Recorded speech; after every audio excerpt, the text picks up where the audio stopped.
आज just stories आपके लिए लाया है बेताल पच्चीसी की ऑडियो बुक। तो चलिए शुरू करते हैं। बहुत पुरानी बात है। धारा नगरी में गंधर्वसेन नाम का एक राजा राज करता था। उसके 4 रानियां थीं। उनके 6 लड़के थे जो सब के सब बड़े ही चतुर और बलवान थे। संयोग से एक दिन राजा की मृत्यु हो गई और उसकी जगह उसका बड़ा बेटा शंख गद्दी पर बैठा। उसने कुछ दिन राज किया, लेकिन छोटे भाई विक्रम ने उसे मार डाला और स्वयं राजा बन बैठा। उसका राज्य दिनों दिन बढ़ता गया और वह सारे जम्बूद्वीप का राजा बन बैठा। एक दिन उसके मन में आया कि उसे घूमकर सैर करनी चाहिए और जिन देशों के नाम उसने सुने हैं उन्हें देखना चाहिए। सो वह गद्दी अपने छोटे भाई भर्तृहरि को सौंपकर योगी बनकर राज्य से निकल पड़ा। उस नगर में एक ब्राह्मण तपस्या करता था। एक दिन देवता ने प्रसन्न होकर उसे एक फल दिया और कहा कि इसे जो भी खाएगा वह अमर हो जाएगा। ब्राह्मण ने वो फल लाकर अपनी पत्नी को दिया और देवता की बात भी बता दी। ब्राह्मणी बोली, हम अमर होकर क्या करेंगे? हमेशा भीख मांगते रहेंगे, इससे तो मरना ही अच्छा है। तुम इस फल को ले जाकर राजा को दे आओ और बदले में कुछ धन ले आओ। ये सुनकर ब्राह्मण फल लेकर राजा भर्तृहरि के पास गया और सारा हाल कह सुनाया। भर्तृहरि ने फल ले लिया और ब्राह्मण को 1 लाख रुपये देकर विदा कर दिया। भर्तृहरि अपनी एक रानी को बहुत चाहता था। उसने महल में जाकर वो फल उसी को दे दिया। रानी की मित्रता शहर कोतवाल से थी। उसने वो फल कोतवाल को दे दिया। कोतवाल एक वेश्या के पास जाया करता था। वो उस फल को उस वेश्या को दे आया। वेश्या ने सोचा कि यह फल तो राजा को खाना चाहिए। वो उसे लेकर राजा भर्तृहरि के पास गई और उसे दे दिया। भर्तृहरि ने उसे बहुत सा धन दिया, लेकिन जब उसने फल को अच्छी तरह से देखा तो पहचान गया। उसे बड़ी चोट लगी, पर उसने किसी से कुछ कहा नहीं। उसने महल में जाकर रानी से पूछा कि तुमने उस फल का क्या किया? रानी ने कहा, मैंने उसे खा लिया। राजा ने वो फल निकालकर दिखा दिया। रानी घबरा गई और उसने सारी बात सच सच कह दी। भर्तृहरि ने पता लगाया तो उसे पूरी बात ठीक ठीक मालूम हो गई। वो बहुत दुखी हुआ। उसने सोचा, ये दुनिया माया जाल है, इसमें अपना कोई नहीं। वो फल लेकर बाहर आया और उसे धुलवाकर स्वयं खा लिया। फिर राजपाट छोड़ योगी का भेष बना जंगल में तपस्या करने चला गया। भर्तृहरि के जंगल में चले जाने से विक्रम की गद्दी सूनी हो गई। जब राजा इंद्र को ये समाचार मिला तो उन्होंने एक देव को धारा नगरी की रखवाली के लिए भेज दिया। वो रात दिन वहीं रहने लगा। भर्तृहरि के राजपाट छोड़कर वन में चले जाने की बात विक्रम को मालूम हुई तो वह लौटकर अपने देश में आया। आधी रात का समय था। जब वह नगर में घुसने लगा तो देव ने उसे रोका। राजा ने कहा, मैं विक्रम हूँ, यह मेरा राज है, तुम रोकने वाले कौन होते हो? देव बोला, मुझे राजा इंद्र ने इस नगर की चौकसी के लिए भेजा है। तुम सच्चे राजा विक्रम हो तो आओ, पहले मुझसे लड़ो। दोनों में लड़ाई हुई। राजा ने जरा सी देर में देव को पछाड़ दिया। तब देव बोला, हे राजन, तुमने मुझे हरा दिया, मैं तुम्हें जीवन दान देता हूँ। इसके बाद देव ने कहा, राजन, एक नगर में और एक ही नक्षत्र में तुम 3 आदमी पैदा हुए थे। तुमने राजा के घर में जन्म लिया, दूसरे ने तेली के और तीसरे ने कुम्हार के। तुम यहाँ का राज करते हो। तेली पाताल का राज करता था। कुम्हार ने योग साधकर तेली को मारकर शमशान में पिशाच बना सिरस के पेड़ से लटका दिया है। अब वो तुम्हें मारने की फिराक में है, उससे सावधान रहना। इतना कहकर देव चला गया और राजा महल में आ गया। राजा को वापस आया देख सबको बड़ी खुशी हुई। नगर में आनंद मनाया गया। राजा फिर राज करने लगा। एक दिन की बात है, शांतिशील नाम का एक योगी राजा के पास दरबार में आया और उसे एक फल देकर चला गया। राजा को आशंका हुई कि देव ने जिस आदमी के बारे में बताया था, कहीं यह वही तो नहीं है। ये सोचकर उसने फल नहीं खाया, भंडारी को दे दिया। योगी आता और राजा को एक फल दे जाता। संयोग से एक दिन राजा अपना अस्तबल देखने गया था। योगी वहीं पहुंचा और फल राजा के हाथ में दे दिया। राजा ने उसे उछाला तो वह हाथ से छूटकर धरती पर गिर पड़ा। उसी समय एक बंदर ने झपटकर उसे उठा लिया और तोड़ डाला। उसमें से एक लाल निकला, जिसकी चमक से सबकी आंखें चौंधिया गईं। राजा को बड़ा अचरज हुआ। उसने योगी से पूछा, आप ये लाल मुझे रोज क्यों दे जाते हैं? योगी ने जवाब दिया, महाराज, राजा, गुरु, ज्योतिषी, वैद्य और बेटी, इनके घर कभी खाली हाथ नहीं जाना चाहिए। राजा ने भंडारी को बुलाकर पीछे के सब फल मंगवाए।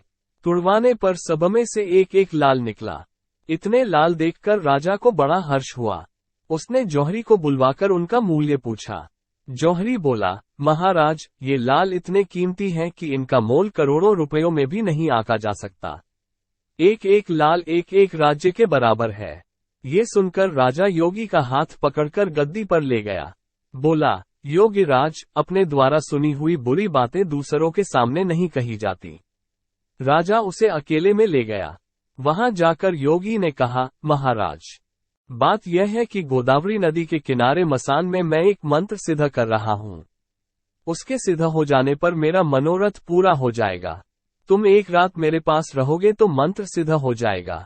एक दिन रात को हथियार बांधकर तुम अकेले मेरे पास आ जाना। राजा ने कहा, अच्छी बात है। इसके उपरांत योगी दिन और समय बताकर अपने मठ में चला गया। वो दिन आने पर राजा अकेला वहां पहुंचा। योगी ने उसे अपने पास बिठा लिया। थोड़ी देर बैठकर राजा ने पूछा, महाराज, मेरे लिए क्या आज्ञा है? योगी ने कहा, राजन, यहाँ से दक्षिण दिशा में 2 कोस की दूरी पर मसान में एक सिरस के पेड़ पर एक मुर्दा लटका है। उसे मेरे पास ले आओ, तब तक मैं यहाँ पूजा करता हूँ। ये सुनकर राजा वहां से चल दिया। बड़ी भयंकर रात थी। चारों ओर अंधेरा फैला था। पानी बरस रहा था। भूत प्रेत शोर मचा रहे थे। सांप आकर पैरों में लिपटते थे। लेकिन राजा हिम्मत से आगे बढ़ता गया। जब वो मसान में पहुंचा तो देखता क्या है कि शेर दहाड़ रहे हैं, हाथी चिंघाड़ रहे हैं, भूत प्रेत आदमियों को मार रहे हैं।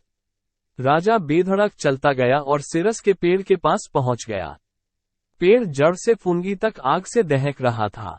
राजा ने सोचा, हो न हो, यह वही योगी है जिसकी बात देव ने बताई थी। पेड़ पर रस्सी से बंधा एक मुर्दा लटक रहा था। राजा पेड़ पर चढ़ गया और तलवार से रस्सी काट दी। मुर्दा नीचे गिर पड़ा और दहाड़ मार मार कर रोने लगा। राजा ने नीचे आकर पूछा, तू कौन है? राजा का इतना कहना था कि वह मुर्दा खिलखिलकर हंस पड़ा। राजा को बड़ा अचरज हुआ। तभी वह मुर्दा फिर पेड़ पर जा लटका। राजा फिर चढ़कर ऊपर गया और रस्सी काट मुर्दे को बगल में दबा नीचे आया। बोला, बता, तू कौन है? मुर्दा चुप रहा। तब राजा ने उसे एक चादर में बांधा और योगी के पास ले चला। रास्ते में वह मुर्दा बोला, मैं बेताल हूँ। तू कौन है और मुझे कहाँ ले जा रहा है? राजा ने कहा, मेरा नाम विक्रम है। मैं धारा नगरी का राजा हूँ। मैं तुझे योगी के पास ले जा रहा हूँ। बेताल बोला, मैं एक शर्त पर चलूंगा। अगर तू रास्ते में बोलेगा तो मैं लौटकर पेड़ पर जा लटकूंगा। राजा ने उसकी बात मान ली। फिर बेताल बोला, पंडित, चतुर और ज्ञानी, इनके दिन अच्छी अच्छी बातों में बीतते हैं, जबकि मूर्खों के दिन कलह और नींद में। अच्छा होगा कि हमारी राह भली बातों की चर्चा में बीत जाए। मैं तुझे एक कहानी सुनाता हूँ। ले सुन। कहानी 1। काशी में प्रताप मुकुट नाम का राजा राज्य करता था। उसके वज्रमुकुट नाम का एक बेटा था। एक दिन राजकुमार दीवान के लड़के को साथ लेकर शिकार खेलने जंगल गया। घूमते घूमते उन्हें एक तालाब मिला। उसके पानी में कमल खिले थे और हंस किलोल कर रहे थे। किनारों पर घने पेड़ थे, जिन पर पक्षी चहचहा रहे थे। दोनों मित्र वहां रुक गए और तालाब के पानी में हाथ मुंह धोकर ऊपर महादेव के मंदिर पर गए। घोड़ों को उन्होंने मंदिर के बाहर बांध दिया। वे मंदिर में दर्शन करके बाहर आए तो देखते क्या है कि तालाब के किनारे राजकुमारी अपनी सहेलियों के साथ स्नान करने आई है। दीवान का लड़का तो वहीं एक पेड़ के नीचे बैठा रहा, पर राजकुमार से न रहा गया।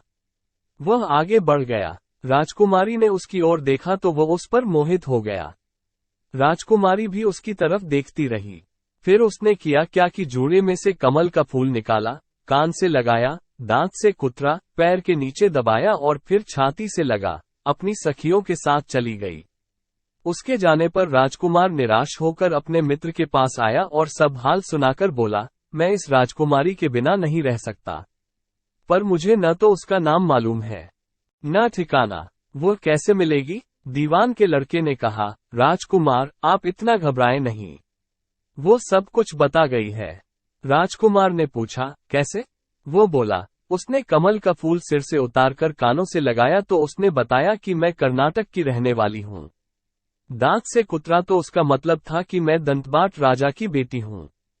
पांव से दबाने का अर्थ था कि मेरा नाम पद्मावती है और छाती से लगाकर उसने बताया कि तुम मेरे दिल में बस गए हो। इतना सुनना था कि राजकुमार खुशी से फूल उठा।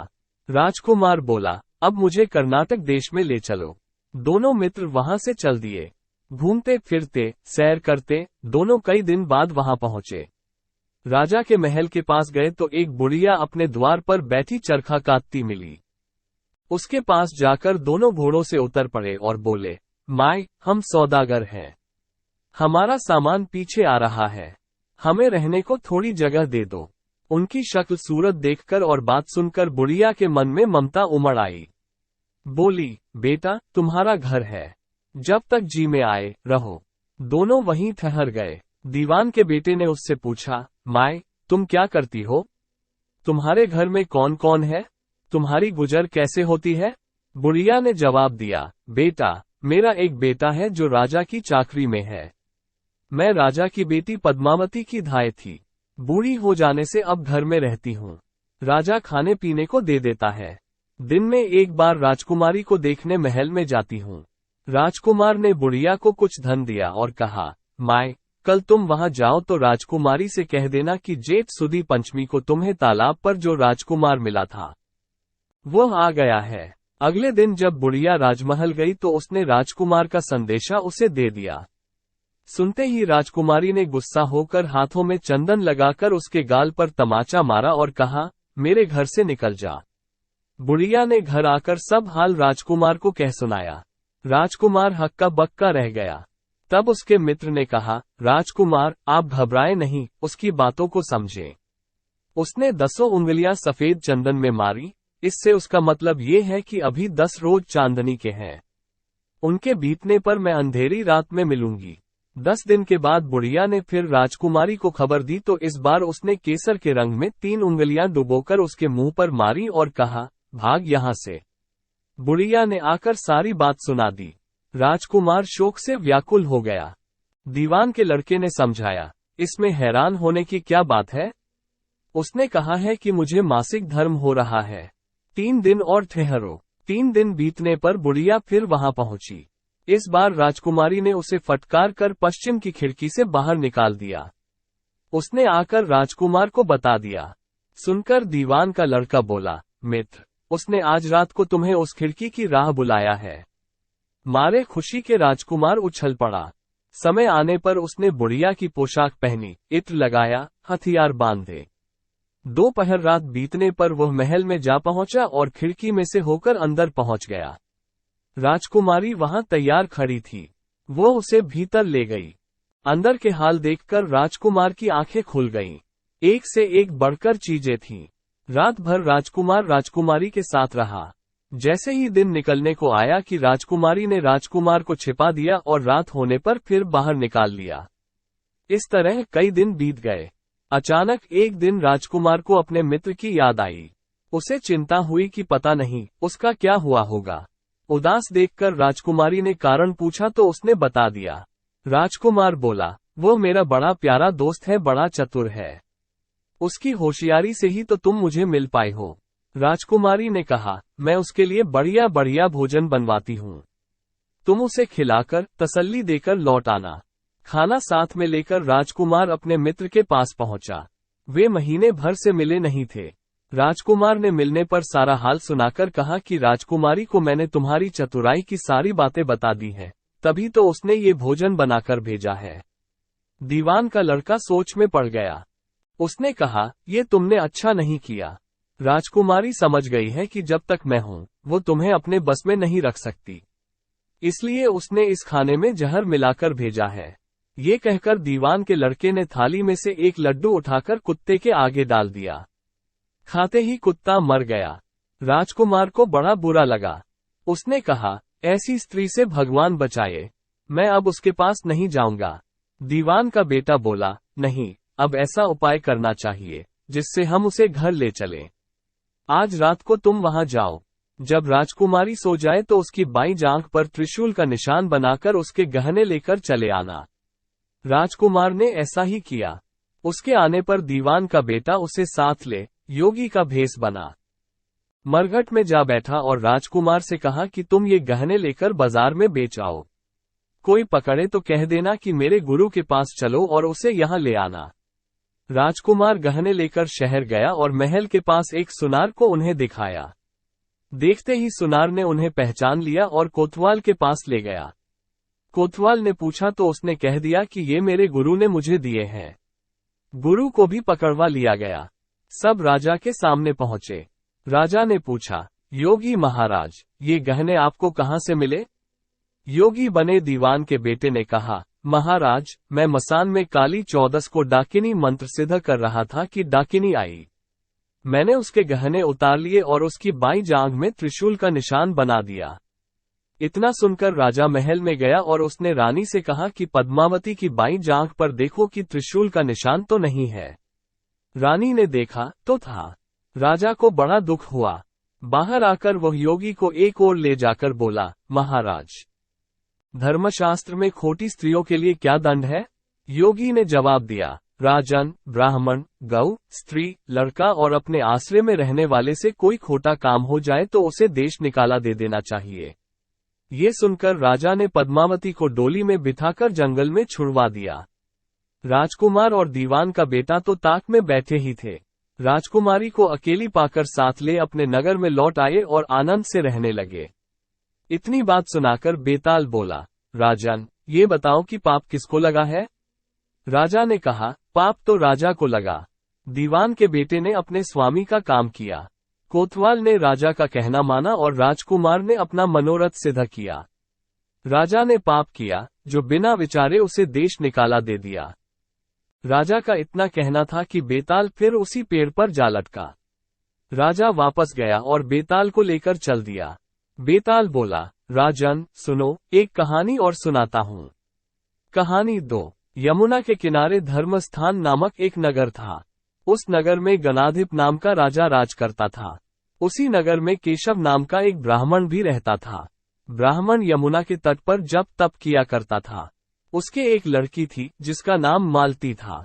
वह बड़ी रूपवती थी। जब वह ब्याह के योग्य हुई तो उसके माता, पिता और भाई को चिंता हुई। संयोग से एक दिन जब ब्राह्मण अपने किसी यजमान की बारात में गया था और भाई पढ़ने गया था, तभी उनके घर में एक ब्राह्मण का लड़का आया। लड़की की मां ने उसके रूप और गुणों को देखकर उससे कहा कि मैं तुमसे अपनी लड़की का ब्याह करूंगी। होनहार की बात की उधर ब्राह्मण पिता को भी एक दूसरा लड़का मिल गया और उसने उस लड़के को भी यही वचन दे दिया। उधर ब्राह्मण का लड़का जहां पढ़ने गया था, वहां वो एक लड़के से यही वादा कर आया। कुछ समय बाद बाप बेटे घर में इकट्ठे हुए तो देखते क्या है कि वहां एक तीसरा लड़का और मौजूद है। 2 उनके साथ आए थे। अब क्या हो? ब्राह्मण, उसका लड़का और ब्राह्मणी बड़े सोच में पड़े। दैव योग से हुआ क्या कि लड़की को सांप ने काट लिया और वो मर गई। उसके बाप, भाई और तीनों लड़कों ने बड़ी भाग दौड़ की, जहर झाड़ने वालों को बुलाया, पर कोई नतीजा न निकला। सब अपनी अपनी करके चले गए। दुखी होकर वे उस लड़की को शमशान में ले गए और क्रियाकर्म कराए। तीनों लड़कों में से एक ने तो उसकी हड्डियां चुन ली और फकीर बनकर जंगल में चला गया। दूसरे ने राख की गठरी बांधी और वहीं झोपड़ी डालकर रहने लगा। तीसरा योगी होकर देश देश घूमने लगा। एक दिन की बात है, वो तीसरा लड़का घूमते घामते किसी नगर में पहुंचा और एक ब्राह्मणी के घर भोजन करने बैठा। जैसे ही उस घर की ब्राह्मणी भोजन परोसने आई कि उसके छोटे लड़के ने उसका आंचल पकड़ लिया। ब्राह्मणी ने अपना आंचल छुड़ाना चाहा पर वह उसे छोड़ ही नहीं रहा था। ब्राह्मणी को बड़ा गुस्सा आया। उसने अपने लड़के को झिड़का, मारा पीटा, फिर भी वह न माना तो ब्राह्मणी ने उसे उठाकर जलते चूल्हे में पटक दिया। लड़का जलकर राख हो गया। ब्राह्मण बिना भोजन किए ही उठ खड़ा हुआ। घरवालों ने बहुतेरा कहा, पर वो भोजन करने के लिए राजी न हुआ। उसने कहा, जिस घर में ऐसी राक्षसी हो, उस घर में मैं भोजन नहीं कर सकता। इतना सुनकर लड़की का पिता भीतर गया और संजीवनी विद्या की पोथी लाकर एक मंत्र पढ़ा। जलकर राख हो चुका लड़का फिर से जीवित हो गया। ये देखकर ब्राह्मण सोचने लगा कि अगर यह पोथी मेरे हाथ पड़ जाए तो मैं भी उस लड़की को फिर से जिंदा कर सकता हूँ। इसके बाद उसने भोजन किया और वहीं ठहर गया। जब रात को सब खा पीकर सो गए तो वह ब्राह्मण चुपचाप वो पोथी लेकर चल दिया। जिस स्थान पर उस लड़की को जलाया गया था, वहां जाकर उसने देखा कि दूसरे लड़के वहां बैठे बातें कर रहे हैं। इस ब्राह्मण के ये कहने पर कि उसे संजीवनी विद्या की पोथी मिल गई है और वह मंत्र पढ़कर लड़की को जिंदा कर सकता है, उन दोनों ने हड्डियां और राख निकाली। ब्राह्मण ने जैसे ही मंत्र पढ़ा, वो लड़की जी उठी। अब तीनों उसके पीछे आपस में झगड़ने लगे। इतना कहकर बेताल बोला, राजा, बताओ कि वो लड़की किसकी स्त्री होनी चाहिए? राजा ने जवाब दिया, जो वहां कुटिया बनाकर रहा, उसकी। बेताल ने पूछा, क्यों? राजा बोला, जिसने हड्डियां रखी, वो तो उसके बेटे के बराबर हुआ। जिसने विद्या सीखकर जीवन दान दिया, वो बाप के बराबर हुआ। जो राख लेकर रमा रहा, वही उसका हकदार है। राजा का ये जवाब सुनकर बेताल फिर पेड़ पर जा लटका। राजा को फिर लौटना पड़ा और जब वह उसे लेकर चला तो बेताल ने तीसरी कहानी सुनाई। कहानी 3। वर्धमान नगर में रूपसेन नाम का राजा राज करता था। एक दिन उसके यहाँ वीरवर नाम का एक राजपूत नौकरी के लिए आया। राजा ने उससे पूछा कि उसे खर्च के लिए क्या चाहिए, तो उसने जवाब दिया, 1000 तोले सोना। सुनकर सबको बड़ा आश्चर्य हुआ। राजा ने पूछा, तुम्हारे साथ कौन कौन है? उसने जवाब दिया, मेरी स्त्री, बेटा और बेटी। राजा को और भी अचंभा हुआ।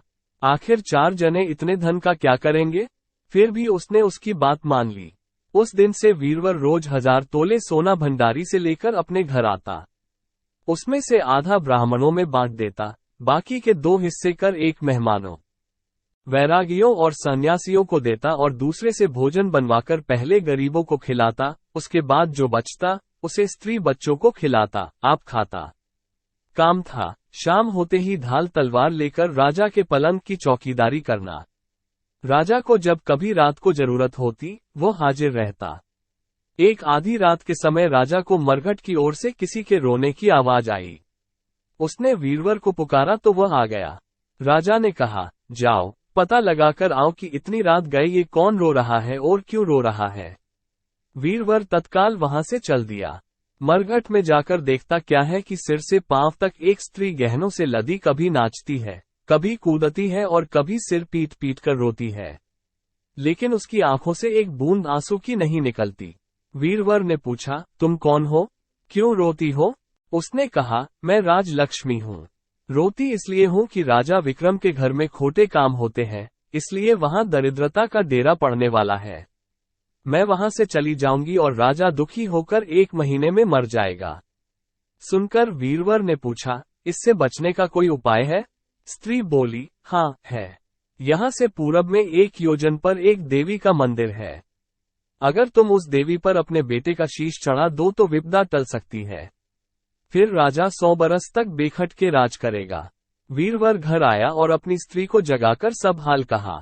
स्त्री ने बेटे को जगाया, बेटी भी जाग पड़ी। जब बालक ने बात सुनी तो वो खुश होकर बोला, आप मेरा शीश काटकर जरूर चढ़ा दें। एक तो आपकी आज्ञा, दूसरे स्वामी का काम, तीसरे ये देह देवता पर चढ़े, इससे बढ़कर बात और क्या होगी। आप जल्दी करें। वीरवर ने अपनी स्त्री से कहा, अब तुम बताओ। स्त्री बोली, स्त्री का धर्म पति की सेवा करने में है। निदान 4 जने देवी के मंदिर में पहुंचे। वीरवर ने हाथ जोड़कर कहा, हे देवी, मैं अपने बेटे की बलि देता हूँ। मेरे राजा की 100 बरस की उम्र हो। इतना कहकर उसने इतने जोर से खाना मारा कि लड़के का शीश धड़ से अलग हो गया। भाई का ये हाल देखकर बहन ने भी खांडे से अपना सिर अलग कर डाला। बेटा बेटी चले गए तो दुखी माँ ने भी उन्हीं का रास्ता पकड़ा और अपनी गर्दन काट दी। वीरवर ने सोचा कि घर में कोई नहीं रहा तो मैं ही जीकर क्या करूंगा। उसने भी अपना सिर काट डाला। राजा को जब यह मालूम हुआ तो वो वहां आया। उसे बड़ा दुख हुआ कि उसके लिए 4 प्राणियों की जान चली गई। वो सोचने लगा कि ऐसा राज करने को धिक्कार है।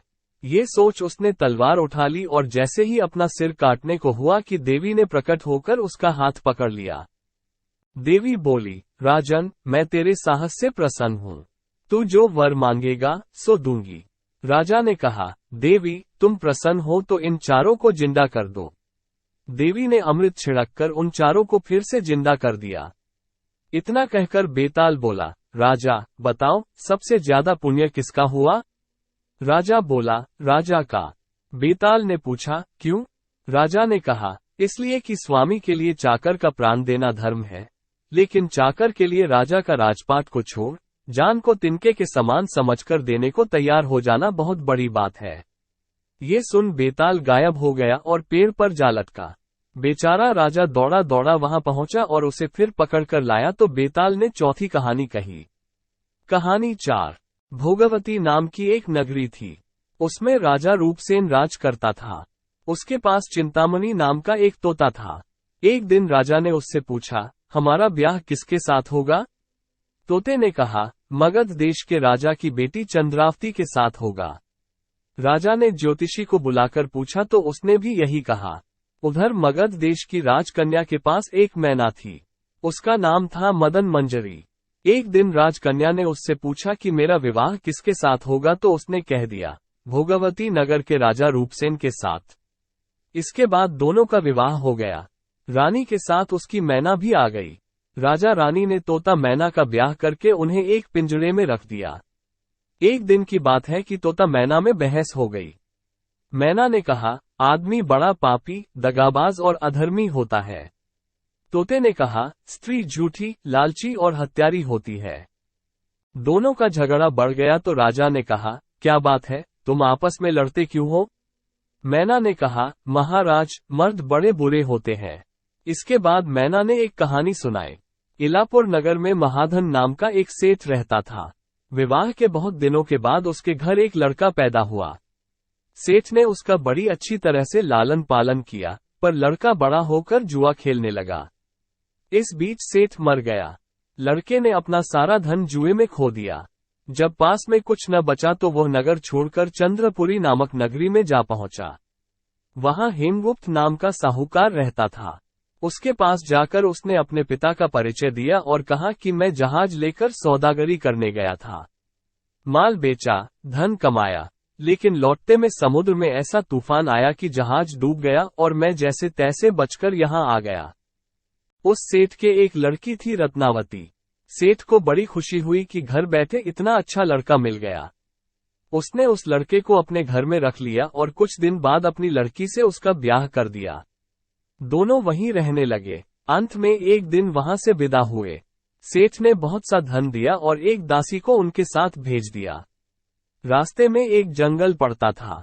वहां आकर लड़के ने स्त्री से कहा, यहाँ बहुत डर है, तुम अपने गहने उतारकर मेरी कमर में बांध दो। लड़की ने ऐसा ही किया। इसके बाद लड़के ने कहारों को धन देकर डोले को वापस करा दिया और दासी को मारकर कुएं में डाल दिया। फिर स्त्री को भी कुएं में पटककर आगे बढ़ गया। स्त्री रोने लगी। एक मुसाफिर उधर से जा रहा था। जंगल में रोने की आवाज सुनकर वो वहां आया। उसे कुएं से निकालकर उसके घर पहुंचा दिया। स्त्री ने घर जाकर माँ बाप से कह दिया कि रास्ते में चोरों ने हमारे गहने छीन लिए और दासी को मारकर मुझे कुएं में धकेलकर भाग गए। बाप ने उसे ढाढ़स बंधाया और कहा कि तू चिंता मत कर, तेरा स्वामी जीवित होगा और किसी दिन आ जाएगा। उधर वो लड़का जेवर लेकर शहर पहुंचा। उसे तो जुए की लत लगी थी। वो सारे गहने जुए में हार गया। उसकी बुरी हालत हुई तो वो ये बहाना बनाकर कि उसके लड़का हुआ है, फिर अपनी ससुराल चला। वहां पहुंचते ही सबसे पहले उसकी स्त्री मिली। वह बड़ी खुश हुई। उसने पति से कहा, आप कोई चिंता न करें, मैंने यहाँ आकर दूसरी ही बात कही है। जो कहा था वो उसने बता दिया। सेठ अपने जमाई से मिलकर बड़े प्रसन्न हुआ और उसे बड़ी अच्छी तरह से घर में रखा। कुछ दिन बाद एक रोज जब वो लड़की गहने पहने सो रही थी, उसने चुपचाप छुरी से उसे मार डाला और उसके गहने लेकर चंपत हो गया। मैना बोली, महाराज, ये सब मैंने अपनी आंखों से देखा है। ऐसा पापी होता है आदमी। राजा ने तोते से कहा, अब तुम बताओ कि स्त्री क्यों बुरी होती है। इस पर तोते ने ये कहानी सुनाई। कंचनपुर में सागरदत्त नाम का एक सेठ रहता था। उसके श्रीदत्त नाम का एक लड़का था। वहां से कुछ दूर पर एक और नगर था, श्री विजयपुर। उसमें सोमदत्त नाम का सेठ रहता था। उसके एक लड़की थी, वो श्रीदत्त को ब्याही थी। ब्याह के बाद श्रीदत्त व्यापार करने परदेश चला गया। 12 बरस हो गए और वह न आया तो जयश्री व्याकुल होने लगी। एक दिन वह अपनी अटारी पर खड़ी थी कि एक आदमी उसे दिखाई दिया। उसे देखते ही वह उस पर मोहित हो गई। उसने उसे अपनी सखी के घर बुलवा लिया। रात होते ही वह उस सखी के घर चली जाती और रात भर वहां रहकर दिन निकलने से पहले ही लौट आती। इस तरह बहुत दिन बीत गए। इस बीच एक दिन उसका पति परदेश से लौट आया। स्त्री बड़ी दुखी हुई। अब वह क्या करे? पति हारा थका था। जल्दी ही उसकी आंख लग गई और स्त्री उठकर अपने दोस्त के पास चल दी। रास्ते में एक चोर खड़ा था। वो देखने लगा कि स्त्री कहाँ जाती है। धीरे धीरे वो सहेली के मकान पर पहुंची। चोर भी पीछे पीछे गया। संयोग से उस आदमी को सांप ने काट लिया था और वह मरा पड़ा था। स्त्री ने समझा सो रहा है। वहीं आंगन में पीपल का एक पेड़ था जिस पर एक पिशाच बैठा ये लीला देख रहा था। उसने उस आदमी के शरीर में प्रवेश करके उस स्त्री की नाक काट ली और फिर उस आदमी की देह से निकलकर पेड़ पर जा बैठा। स्त्री रोती हुई अपनी सहेली के पास गई। सहेली ने कहा कि तुम अपने पति के पास जाओ और वहां बैठकर रोने लगो। कोई पूछे तो कह देना कि पति ने नाक काट ली है। उसने ऐसा ही किया। उसका रोना सुनकर लोग इकट्ठे हो गए। आदमी जाग उठा। उसे सारा हाल मालूम हुआ तो वो बड़ा दुखी हुआ। लड़की के बाप ने कोतवाल को खबर दे दी। कोतवाल उन सबको राजा के पास ले गया। लड़की की हालत देखकर राजा को बड़ा गुस्सा आया। उसने कहा, इस आदमी को सूली पर लटका दो। वो चोर वहां खड़ा था। जब उसने देखा कि एक बेकसूर आदमी को सूली पर लटकाया जा रहा है तो उसने राजा के सामने जाकर सब हाल सच सच बता दिया। वो बोला, अगर मेरी बात का विश्वास न हो तो जाकर देख लीजिए, उस आदमी के मुंह में स्त्री की नाक है। राजा ने दिखवाया तो बात सच निकली। इतना कहकर तोता बोला, हे राजा, स्त्रियां ऐसी होती हैं। राजा ने उस स्त्री का सिर मुनरवाकर गधे पर चढ़ाकर नगर में घुमवाया और शहर से बाहर छुड़वा दिया। ये कहानी सुनाकर बेताल बोला, राजा, बताओ कि दोनों में ज्यादा पापी कौन है? राजा ने कहा, स्त्री। बेताल ने पूछा, कैसे? राजा ने कहा, मर्द कैसा ही दुष्ट हो, उसे धर्म का थोड़ा बहुत विचार रहता ही है। स्त्री को नहीं रहता, इसलिए वह अधिक पापिन है। राजा के इतना कहते ही बेताल फिर पेड़ पर जा लटका। राजा लौटकर गया और उसे पकड़कर लाया। रास्ते में बेताल ने 5वीं कहानी सुनाई। कहानी 5। उज्जैन में महाबल नाम का एक राजा रहता था। उसके हरिदास नाम का एक दूत था जिसके महादेवी नाम की बड़ी सुंदर कन्या थी। जब वो विवाह योग्य हुई तो हरिदास को बहुत चिंता होने लगी। इसी बीच राजा ने उसे एक दूसरे राजा के पास भेजा। कई दिन चलकर हरिदास वहां पहुंचा। राजा ने उसे बड़ी अच्छी तरह से रखा। एक दिन एक ब्राह्मण हरिदास के पास आया। बोला, तुम अपनी लड़की मुझे दे दो। हरिदास ने कहा, मैं अपनी लड़की उसे दूंगा जिसमें सब गुण होंगे। ब्राह्मण ने कहा, मेरे पास एक ऐसा रथ है जिस पर बैठकर जहां चाहो घड़ी भर में पहुंच जाओगे। हरिदास बोला, ठीक है, सवेरे उसे ले आना। अगले दिन दोनों रथ पर बैठकर उज्जैन आ पहुंचे। दैव योग से पहले हरिदास का लड़का अपनी बहन को किसी दूसरे को और हरिदास की स्त्री अपनी लड़की को किसी तीसरे को देने का वादा कर चुकी थी। इस तरह 3 वर इकट्ठे हो गए। हरिदास सोचने लगा कि कन्या एक है, वो 3 है, क्या करे? इसी बीच एक राक्षस आया और कन्या को उठाकर विंध्याचल पहाड़ पर ले गया। तीनों वरों में एक ज्ञानी था। हरिदास ने उससे पूछा तो उसने बता दिया कि एक राक्षस लड़की को उड़ा ले गया है और वह विंध्याचल पहाड़ पर है। दूसरे ने कहा, मेरे रथ पर बैठकर चलो, जरा सी देर में वहां पहुंच जाएंगे। तीसरा बोला, मैं शब्दवेदी तीर चलाना जानता हूं, राक्षस को मार गिराऊंगा। वे सब रथ पर चढ़कर विंध्याचल पहुंचे और राक्षस को मारकर लड़की को बचा लाए। इतना कहकर बेताल बोला, हे राजन, बताओ वो लड़की उन तीनों में से किसको मिलनी चाहिए? राजा ने कहा, जिसने राक्षस को मारा उसको मिलनी चाहिए, क्योंकि असली वीरता तो उसी ने दिखाए। बाकी 2 ने तो मदद की। राजा का इतना कहना था कि बेताल फिर पेड़ पर जा लटका और राजा फिर उसे लेकर आया तो रास्ते में बेताल ने 6ठी कहानी सुनाई। कहानी 6। धर्मपुर नाम की एक नगरी थी। उसमें धर्मशील नाम का राजा राज करता था। उसके अंधक नाम का दीवान था। एक दिन दीवान ने कहा, महाराज, एक मंदिर बनवाकर देवी को बिठाकर पूजा की जाए तो बड़ा पुण्य मिलेगा। राजा ने ऐसा ही किया। एक दिन देवी ने प्रसन्न होकर उससे वर मांगने को कहा। राजा के कोई संतान नहीं थी। उसने देवी से पुत्र मांगा। देवी बोली, अच्छी बात है, तुझे बड़ा प्रतापी पुत्र प्राप्त होगा। कुछ दिन बाद राजा को एक लड़का हुआ। सारे नगर में बड़ी खुशी मनाई गई। एक दिन एक धोबी अपने मित्र के साथ उस नगर में आया। उसकी निगाह देवी के मंदिर पर पड़ी। उसने देवी को प्रणाम करने का इरादा किया। उसी समय उसे एक धोबी की लड़की दिखाई दी, जो बड़ी सुंदर थी। उसे देखकर वह इतना पागल हो गया कि उसने मंदिर में जाकर देवी से प्रार्थना की, हे देवी, ये लड़की मुझे मिल जाए। अगर मिल गई तो मैं अपना सिर तुझ पर चढ़ा दूंगा।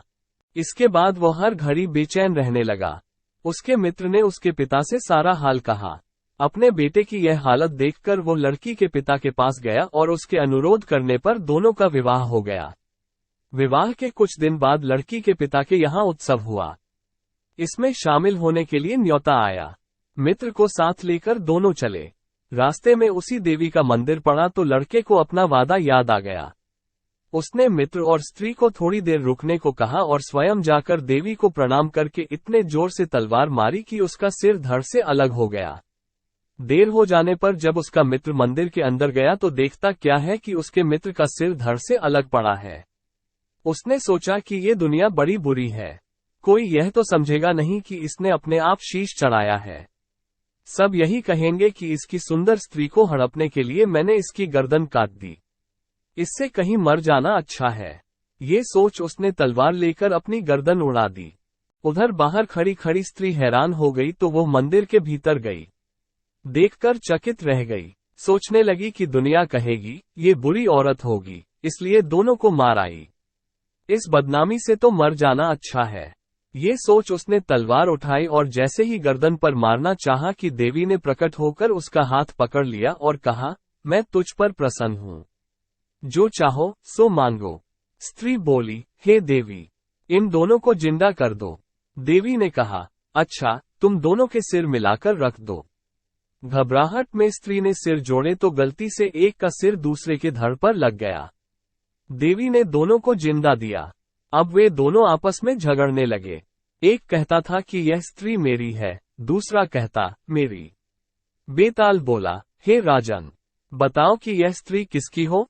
राजा ने कहा, नदियों में गंगा उत्तम है, पर्वतों में सुमेरु, वृक्षों में कल्पवृक्ष और अनवों में सिर। इसलिए जिसके शरीर पर पति का सिर लगा हो वही पति होना चाहिए। इतना सुनकर बेताल फिर पेड़ पर जा लटका। राजा उसे फिर लाया तो उसने 7वीं कहानी कही। कहानी 7। मिथिलावती नाम की एक नगरी थी। उसमें गुणदीप नाम का राजा राज करता था। उसकी सेवा करने के लिए दूर देश से एक राजकुमार आया।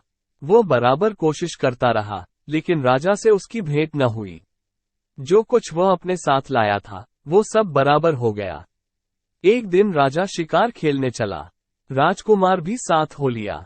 चलते चलते राजा एक वन में पहुंचा। वहां उसके नौकर चाकर बिछुड़ गए। राजा के साथ अकेला वो राजकुमार रह गया। उसने राजा को रोका। राजा ने उसकी ओर देखा तो पूछा, तू इतना कमजोर क्यों हो रहा है? उसने कहा, इसमें मेरे कर्म का दोष है। मैं जिस राजा के पास रहता हूँ वो हजारों को पालता है, पर उसकी निगाह मेरी ओर नहीं जाती। राजन, 6 बातें आदमी को हल्का करती हैं। खोटे नर की प्रीति, बिना कारण हंसी, स्त्री से विवाद, असज्जन स्वामी की सेवा, गधे की सवारी और बिना संस्कृत की भाषा। और हे राजा, ये 5 चीजें आदमी के पैदा होते ही विधाता उसके भाग्य में लिख देता है आयु, कर्म, धन, विद्या और यश। राजन, जब तक आदमी का पुण्य उदय रहता है तब तक उसके बहुत से दास रहते हैं। जब पुण्य घट जाता है तो भाई भी बैरी हो जाते हैं। पर एक बात है, स्वामी की सेवा अकार्त नहीं जाती, कभी न कभी फल मिल ही जाता है। ये सुन राजा के मन पर उसका बड़ा असर हुआ। कुछ समय घूमने घामने के बाद वे नगर में लौट आए। राजा ने उसे अपनी नौकरी में रख लिया। उसे बढ़िया बढ़िया कपड़े और गहने दिए। एक दिन राजकुमार किसी काम से कहीं गया। रास्ते में उसे देवी का मंदिर मिला। उसने अंदर जाकर देवी की पूजा की। जब वो बाहर निकला तो देखता क्या है, उसके पीछे एक सुंदर स्त्री चली आ रही है। राजकुमार उसे देखते ही उसकी ओर आकर्षित हो गया। स्त्री ने कहा, पहले तुम कुंड में स्नान कराओ, फिर जो कहोगे सो करूंगी। इतना सुनकर राजकुमार कपड़े उतारकर जैसे ही कुंड में घुसा और गोता लगाया कि अपने नगर में पहुंच गया। उसने जाकर राजा को सारा हाल कह सुनाया। राजा ने कहा, यह अचरज मुझे भी दिखाओ। दोनों घोड़ों पर सवार होकर देवी के मंदिर पर आए। अंदर जाकर दर्शन किए और जैसे ही बाहर निकले कि वो स्त्री प्रकट हो गई। राजा को देखते ही बोली, महाराज, मैं आपके रूप पर मुग्ध हूँ। आप जो कहेंगे वही करूंगी। राजा ने कहा, ऐसी बात है तो तू मेरे इस सेवक से विवाह कर ले। स्त्री बोली, यह नहीं हो सकता, मैं तो तुम्हें चाहती हूँ। राजा ने कहा, सज्जन लोग जो कहते हैं उसे निभाते हैं। तुम अपने वचन का पालन करो। इसके बाद राजा ने उसका विवाह अपने सेवक से करा दिया। इतना कहकर बेताल बोला, हे राजन, ये बताओ कि राजा और सेवक दोनों में से किसका काम बड़ा हुआ? राजा ने कहा, नौकर का। बेताल ने पूछा, सो कैसे? राजा बोला, उपकार करना राजा का तो धर्म ही था, इसलिए उसके उपकार करने में कोई खास बात नहीं हुई। लेकिन जिसका धर्म नहीं था उसने उपकार किया तो उसका काम बढ़कर हुआ। इतना सुनकर बेताल फिर पेड़ पर जा लटका और राजा जब उसे पुनः लेकर चला तो उसने 8वीं कहानी सुनाई। कहानी 8। अंग देश के एक गांव में एक धनी ब्राह्मण रहता था। उसके 3 पुत्र थे। एक बार ब्राह्मण ने एक यज्ञ करना चाहा। उसके लिए एक कछुए की जरूरत हुई। उसने तीनों भाइयों को कछुआ लाने को कहा। वे तीनों समुद्र पर पहुंचे। वहां उन्हें एक कछुआ मिल गया। बड़े ने कहा, मैं भोजन चंग हूँ, इसलिए कछुए को नहीं छूऊंगा। मझला बोला, मैं नारीचंग हूँ, इसलिए मैं नहीं ले जाऊंगा। सबसे छोटा बोला, मैं शयाचंग हूँ, सो मैं नहीं ले जाऊंगा। वे तीनों इस बहस में पड़ गए कि उनमें कौन बढ़कर है। जब वे आपस में इसका फैसला न कर सके तो राजा के पास पहुंचे। राजा ने कहा, आप लोग रुकें, मैं तीनों की अलग अलग जांच करूंगा। इसके बाद राजा ने बढ़िया भोजन तैयार कराया और तीनों खाने बैठे। सबसे बड़े ने कहा, मैं खाना नहीं खाऊंगा, इसमें मुर्दे की गंध आती है। वह उठकर चला। राजा ने पता लगाया तो मालूम हुआ कि वो भोजन शमशान के पास के खेत का बना था। राजा ने कहा, तुम सचमुच भोजन चंग हो, तुम्हें भोजन की पहचान है। रात के समय राजा ने एक सुंदर वेश्या को मझले भाई के पास भेजा। ज्यों ही वो वहां पहुंची कि मझले भाई ने कहा, इसे हटाओ यहां से, इसके शरीर से बकरी के दूध की गंध आती है। राजा ने ये सुनकर पता लगाया तो मालूम हुआ कि वह वेश्या बचपन में बकरी के दूध पर पली थी। राजा बड़ा खुश हुआ और बोला, तुम सचमुच नारीचंग हो। इसके बाद उसने तीसरे भाई को सोने के लिए 7 गैदों का पलंग दिया। जैसे ही वो उस पर लेटा कि एकदम चीखकर उठ बैठा। लोगों ने देखा, उसकी पीठ पर एक लाल रेखा खींची थी। राजा को खबर मिली तो उसने बिछौने को दिखवाया। 7 गैदों के नीचे उसमें एक बाल निकला। उसी से उसकी पीठ पर लाल लकीर हो गई थी। राजा को बड़ा अचरज हुआ। उसने तीनों को 1-1 लाख अशर्फियां दी। अब वे तीनों कछुए को ले जाना भूल गए, वहीं आनंद से रहने लगे। इतना कहकर बेताल बोला, हे राजा, तुम बताओ, उन तीनों में से बढ़कर कौन था? राजा ने कहा, मेरे विचार से सबसे बढ़कर शयाचंग था, क्योंकि उसकी पीठ पर बाल का निशान दिखाई दिया और ढूंढने पर बिस्तर में बाल पाया भी गया। बाकी 2 के बारे में तो ये कहा जा सकता है कि उन्होंने किसी से पूछकर जान लिया होगा। इतना सुनते ही बेताल फिर पेड़ पर जा लटका। राजा लौटकर वहां गया और उसे लेकर लौटा तो उसने ये कहानी कही। कहानी 9। चम्मापुर नाम का एक नगर था, जिसमें चंपकेश्वर नाम का राजा राज करता था। उसके सुलोचना नाम की रानी थी और त्रिभुवन सुंदरी नाम की लड़की, राजकुमारी यथा नाम तथा गुण थी। जब वो बड़ी हुई तो उसका रूप और निखर गया। राजा और रानी को उसके विवाह की चिंता हुई। चारों ओर इसकी खबर फैल गई। बहुत से राजाओं ने अपनी अपनी तस्वीरें बनवाकर भेजी, पर राजकुमारी ने किसी को भी पसंद न किया। राजा ने कहा, बेटी, कहो तो स्वयंवर करूं? लेकिन वह राजी नहीं हुई। आखिर राजा ने तय किया कि वह उसका विवाह उस आदमी के साथ करेगा, जो रूप, बल और ज्ञान इन तीनों में बड़ा चढ़ा होगा। एक दिन राजा के पास 4 देश के 4 वर आए। एक ने कहा, मैं एक कपड़ा बनाकर 5 लाख में बेचता हूँ, 1 लाख देवता को चढ़ाता हूँ, 1 लाख अपने अंग लगाता हूँ, 1 लाख स्त्री के लिए रखता हूँ और 1 लाख से अपने खाने पीने का खर्च चलाता हूँ। इस विद्या को और कोई नहीं जानता। दूसरा बोला, मैं जल थल के पशुओं की भाषा जानता हूँ। तीसरे ने कहा, मैं इतना शास्त्र पढ़ा हूँ कि मेरा कोई मुकाबला नहीं कर सकता। चौथे ने कहा, मैं शब्दवेदी तीर चलाना जानता हूँ। चारों की बातें सुनकर राजा सोच में पड़ गया। वे सुंदरता में भी एक से एक बढ़कर थे। उसने राजकुमारी को बुलाकर उनके गुण और रूप का वर्णन किया, पर वह चुप रही। इतना कहकर बेताल बोला, राजन, तुम बताओ कि राजकुमारी किसको मिलनी चाहिए? राजा बोला, जो कपड़ा बनाकर बेचता है वह शूद्र है। जो पशुओं की भाषा जानता है वह ज्ञानी है। जो शास्त्र पढ़ा है ब्राह्मण है, पर जो शब्दवेदी तीर चलाना जानता है वह राजकुमारी का सजातीय है और उसके योग्य है। राजकुमारी उसी को मिलनी चाहिए। राजा के इतना कहते ही बेताल गायब हो गया। राजा बेचारा वापस लौटा और उसे लेकर चला तो उसने 10वीं कहानी सुनाई। कहानी 10। मदनपुर नगर में वीरवर नाम का राजा राज करता था। उसके राज्य में एक वैश्य था, जिसका नाम हिरण्यदत्त था। उसके मदनसेना नाम की एक कन्या थी। एक दिन मदनसेना अपनी सखियों के साथ बाग में गई। वहां संयोग से सोमदत्त नामक सेठ का लड़का धर्मदत्त अपने मित्र के साथ आया हुआ था। वो मदनसेना को देखते ही उससे प्रेम करने लगा। घर लौटकर वो सारी रात उसके लिए बेचैन रहा। अगले दिन वो फिर बाग में गया। मदनसेना वहां अकेली बैठी थी। उसके पास जाकर उसने कहा, तुम मुझसे प्यार नहीं करोगी तो मैं प्राण दे दूंगा। मदनसेना ने जवाब दिया, आज से 5वें दिन मेरी शादी होने वाली है। मैं तुम्हारी नहीं हो सकती। वो बोला, मैं तुम्हारे बिना जीवित नहीं रह सकता। मदनसेना डर गई, बोली, अच्छी बात है, मेरा ब्याह हो जाने दो। मैं अपने पति के पास जाने से पहले तुमसे जरूर मिलूंगी। वचन देकर मदनसेना डर गई। उसका विवाह हो गया और वह जब अपने पति के पास गई तो उदास होकर बोली, आप मुझ पर विश्वास करें और मुझे अभय दान दे तो एक बात कहूं। पति ने विश्वास दिलाया तो उसने सारी बात कह सुनाई। सुनकर पति ने सोचा कि यह बिना जाए मानने वाली तो है नहीं, रोकना बेकार है। उसने जाने की आज्ञा दे दी। मदनसेना अच्छे अच्छे कपड़े और गहने पहनकर चली। रास्ते में उसे एक चोर मिला। उसने उसका आंचल पकड़ लिया। मदनसेना ने कहा, तुम मुझे छोड़ दो, मेरे गहने लेना चाहते हो तो लो। चोर बोला, मैं तो तुम्हें चाहता हूँ।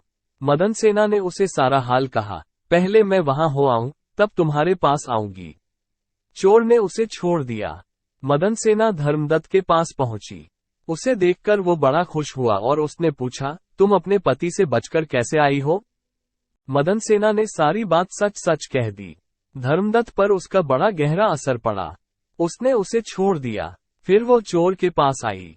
चोर सब कुछ जानकर बड़ा प्रभावित हुआ और वो उसे घर पर छोड़ गया। इस प्रकार मदनसेना सबसे बचकर पति के पास आ गई। पति ने सारा हाल सुना तो बहुत प्रसन्न हुआ और उसके साथ आनंद से रहने लगा। इतना कहकर बेताल बोला, हे राजा, बताओ, पति, धर्मदत्त और चोर, इनमें से कौन अधिक त्यागी है? राजा ने कहा, चोर। मदनसेना का पति तो उसे दूसरे आदमी पर रुझान होने से त्याग देता है। धर्मदत्त उसे इसलिए छोड़ता है कि उसका मन बदल गया था। फिर उसे ये डर भी रहा होगा कि कहीं उसका पति उसे राजा से कहकर दंड न दिलवा दे। लेकिन चोर का किसी को पता न था, फिर भी उसने उसे छोड़ दिया। इसलिए वो उन दोनों से अधिक त्यागी था। राजा का ये जवाब सुनकर बेताल फिर पेड़ पर जा लटका और राजा जब उसे लेकर चला तो उसने ये कथा सुनाई। कहानी 11। गौड़ देश में वर्धमान नाम का एक नगर था, जिसमें गुणशेखर नाम का राजा राज करता था। उसके दीवान का नाम अभयचंद्र था। उस दीवान के समझाने से राजा ने अपने राज्य में शिव और विष्णु की पूजा, गोदान, भूदान, पिंडदान आदि सब बंद कर दिए। नगर में डोंडी पिटवा दी कि जो कोई ये काम करेगा, उसका सब कुछ छीनकर उसे नगर से निकाल दिया जाएगा। एक दिन दीवान ने कहा, महाराज, अगर कोई किसी को दुख पहुंचाता है और उसके प्राण लेता है तो पाप से उसका जन्म मरण नहीं छूटता।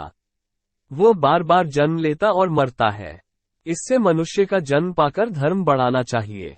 आदमी को हाथी से लेकर चींटी तक सबकी रक्षा करनी चाहिए। जो लोग दूसरों के दुख को नहीं समझते और उन्हें सताते हैं, उनकी इस पृथ्वी पर उम्र घटती जाती है और वे लूले, लंगड़े, काने, बौने होकर जन्म लेते हैं। राजा ने कहा, ठीक है। अब दीवान जैसे कहता, राजा वैसे ही करता। दैवयोग से एक दिन राजा मर गया। उसकी जगह उसका बेटा धर्मराज गद्दी पर बैठा। एक दिन उसने किसी बात पर नाराज होकर दीवान को नगर से बाहर निकलवा दिया। कुछ दिन बाद वसंत ऋतु में वो इंदुलेखा, तारावली और मृगानकुति, इन तीनों रानियों को लेकर बाग में गया। वहां जब उसने इंदुलेखा के बाल पकड़े तो उसके कान में लगा हुआ कमल उसकी जांघ पर गिर गया। कमल के गिरते ही उसकी जांघ में घाव हो गया और वह बेहोश हो गई। बहुत इलाज हुआ, तब वो ठीक हुई। इसके बाद एक दिन की बात है कि तारावली ऊपर खुले में सो रही थी। चांद निकला। जैसे ही उसकी चांदनी तारावली के शरीर पर पड़ी, फफोले उठाए। कई दिन के इलाज के बाद उसे आराम हुआ। इसके बाद एक दिन किसी के घर में मूसलों से धान कूटने की आवाज हुई। सुनते ही मृगानकुति के हाथों में छाले पड़ गए। इलाज हुआ, तब जाकर ठीक हुए। इतनी कथा सुनाकर बेताल ने पूछा, महाराज बताइए, उन तीनों में सबसे ज्यादा कोमल कौन थी? राजा ने कहा, मृगानकुति, क्योंकि पहली दो के घाव और छाले कमल और चांदनी के छूने से हुए थे। तीसरी ने मूसल को छुआ भी नहीं और छाले पड़ गए। वही सबसे अधिक सुकुमार हुई। राजा के इतना कहते ही बेताल 9-2-11 हो गया। राजा बेचारा फिर मसान में गया और जब वह उसे लेकर चला तो उसने एक और कहानी सुनाई। कहानी 12। किसी जमाने में अंगदेश में यशकेतु नाम का राजा था। उसके दीर्घदर्शी नाम का बड़ा ही चतुर दीवान था। राजा बड़ा विलासी था। राज्य का सारा बोझ दीवान पर डालकर वह भोग में पड़ गया। दीवान को बहुत दुख हुआ। उसने देखा कि राजा के साथ सब जगह उसकी निंदा होती है। इसलिए वो तीरथ का बहाना करके चल पड़ा। चलते चलते रास्ते में उसे एक शिव मंदिर मिला। उसी समय निशिदत नाम का एक सौदागर वहां आया और दीवान के पूछने पर उसने बताया कि वो सुवर्णद्वीप में व्यापार करने जा रहा है। दीवान भी उसके साथ हो लिया। दोनों जहाज पर चढ़कर सुवर्णद्वीप पहुंचे और वहां व्यापार करके धन कमाकर लौटे। रास्ते में समुद्र में दीवान को एक कृपवृक्ष दिखाई दिया। उसकी मोटी मोटी शाखाओं पर रत्नों से जुड़ा एक पलंग बिछा था। उस पर एक रूपवती कन्या बैठी वीणा बजा रही थी। थोड़ी देर बाद वह गायब हो गई। पेड़ भी नहीं रहा। दीवान बड़ा चकित हुआ। दीवान ने अपने नगर में लौटकर सारा हाल कह सुनाया। इस बीच इतने दिनों तक राज्य को चलाकर राजा सुधर गया था और उसने विलासिता छोड़ दी थी। दीवान की कहानी सुनकर राजा उस सुंदरी को पाने के लिए बेचैन हो उठा और राज्य का सारा काम दीवान पर सौंपकर तपस्वी का भेष बनाकर वहीं पहुंचा। पहुंचने पर उसे वही कल्पवृक्ष और वीणा बजाती कन्या दिखाई दी। उसने राजा से पूछा, तुम कौन हो? राजा ने अपना परिचय दे दिया। कन्या बोली, मैं राजा मृगांकसेन की कन्या हूँ। मृगानकुति मेरा नाम है। मेरे पिता मुझे छोड़कर न जाने कहाँ चले गए। राजा ने उसके साथ विवाह कर लिया। कन्या ने ये शर्त रखी कि वो हर महीने के शुक्ल पक्ष और कृष्ण पक्ष की चतुर्दशी और अष्टमी को कहीं जाया करेगी और राजा उसे रोकेगा नहीं। राजा ने ये शर्त मान ली। इसके बाद कृष्ण पक्ष की चतुर्दशी आई तो राजा से पूछकर मृगानकुति वहां से चली। राजा भी चुपचाप पीछे पीछे चल दिया। अचानक राजा ने देखा कि एक राक्षस निकला और उसने मृगानकुति को निगल लिया। राजा को बड़ा गुस्सा आया और उसने राक्षस का सिर काट डाला। मृगानकुति उसके पेट से जीवित निकल आई। राजा ने उससे पूछा कि यह क्या माजरा है तो उसने कहा, महाराज, मेरे पिता मेरे बिना भोजन नहीं करते थे। मैं अष्टमी और चतुर्दशी के दिन शिव पूजा यहाँ करने आती थी। एक दिन पूजा में मुझे बहुत देर हो गई। पिता को भूखा रहना पड़ा। देर से जब मैं घर लौटी तो उन्होंने गुस्से में मुझे शाप दे दिया कि अष्टमी और चतुर्दशी के दिन जब मैं पूजन के लिए आया करूंगी तो एक राक्षस मुझे निगल जाया करेगा और मैं उसका पेट चीरकर निकला करूंगी। जब मैंने उनसे शाप छुड़ाने के लिए बहुत अनुनय की तो वह बोले, जब अंगदेश का राजा तेरा पति बनेगा और तुझे राक्षस से निगले जाते देखेगा तो वह राक्षस को मार देगा। तब तेरे शाप का अंत होगा। इसके बाद राजा उसे लेकर नगर में आया। दीवान ने ये देखा तो उसका हृदय फट गया और वह मर गया। इतना कहकर बेताल ने पूछा, हे राजन, ये बताओ कि स्वामी की इतनी खुशी के समय दीवान का हृदय क्यों फट गया? राजा ने कहा, इसलिए कि उसने सोचा कि राजा फिर स्त्री के चक्कर में पड़ गया और राज्य की दुर्दशा होगी। राजा का इतना कहना था कि बेताल फिर पेड़ पर जा लटका। राजा ने वहां जाकर फिर उसे साथ लिया तो रास्ते में बेताल ने ये कहानी सुनाई। कहानी 13। बनारस में देवस्वामी नाम का एक ब्राह्मण रहता था। उसके हरिदास नाम का पुत्र था। हरिदास की बड़ी सुंदर पत्नी थी, नाम था लावण्यवती। एक दिन वे महल के ऊपर छत पर सो रहे थे कि आधी रात के समय एक गंधर्व कुमार आकाश में घूमता हुआ उधर से निकला। वो लावण्यवती के रूप पर मुग्ध होकर उसे उड़ाकर ले गया। जागने पर हरिदास ने देखा कि उसकी स्त्री नहीं है तो उसे बड़ा दुख हुआ और वह मरने के लिए तैयार हो गया। लोगों के समझाने पर वह मान तो गया, लेकिन ये सोचकर कि तीर्थ करने से शायद पाप दूर हो जाए और स्त्री मिल जाए, वो घर से निकल पड़ा। चलते चलते वो किसी गांव में एक ब्राह्मण के घर पहुंचा। उसे भूखा देख ब्राह्मणी ने उसे कटोरा भरकर खीर दे दी और तालाब के किनारे बैठकर खाने को कहा। हरिदास खीर लेकर एक पेड़ के नीचे आया और कटोरा वहां रखकर तालाब में हाथ मुंह धोने गया। इसी बीच एक बाज किसी सांप को लेकर उसी पेड़ पर आ बैठा और जब वह उसे खाने लगा तो सांप के मुंह से जहर टपककर कटोरे में गिर गया। हरिदास को कुछ पता नहीं था, वो उस खीर को खा गया। जहर का असर होने पर वो तड़पने लगा और दौड़ा दौड़ा ब्राह्मणी के पास आकर बोला, तूने मुझे जहर दे दिया है। इतना कहने के बाद हरिदास मर गया। पति ने ये देखा तो ब्राह्मणी को ब्रह्मघातिनी कहकर घर से निकाल दिया। इतना कहकर बेताल बोला, राजन, बताओ कि सांप, बाज और ब्राह्मणी, इन तीनों में अपराधी कौन है? राजा ने कहा, कोई नहीं। सांप तो इसलिए नहीं क्योंकि वो शत्रु के वश में था। बाज इसलिए नहीं कि वो भूखा था, जो उसे मिल गया उसी को वह खाने लगा। ब्राह्मणी इसलिए नहीं कि उसने अपना धर्म समझकर उसे खीर दी थी और अच्छी दी थी। जो इन तीनों में से किसी को दोषी कहेगा, वह स्वयं दोषी होगा। इसलिए अपराधी ब्राह्मणी का पति था जिसने बिना विचारे ब्राह्मणी को घर से निकाल दिया। इतना सुनकर बेताल फिर पेड़ पर जा लटका और राजा को वहां जाकर उसे लाना पड़ा। बेताल ने चलते चलते फिर नई कहानी सुनाए। कहानी 14। अयोध्या नगरी में वीरकेतु नाम का राजा राज करता था। उसके राज्य में रत्नदत्त नाम का एक साहूकार था, जिसके रत्नवती नाम की एक लड़की थी।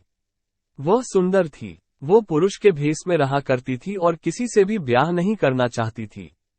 उसका पिता बड़ा दुखी था। इसी बीच नगर में खूब चोरियां होने लगी। प्रजा दुखी हो गई। कोशिश करने पर भी जब चोर पकड़ में न आया तो राजा स्वयं उसे पकड़ने के लिए निकला।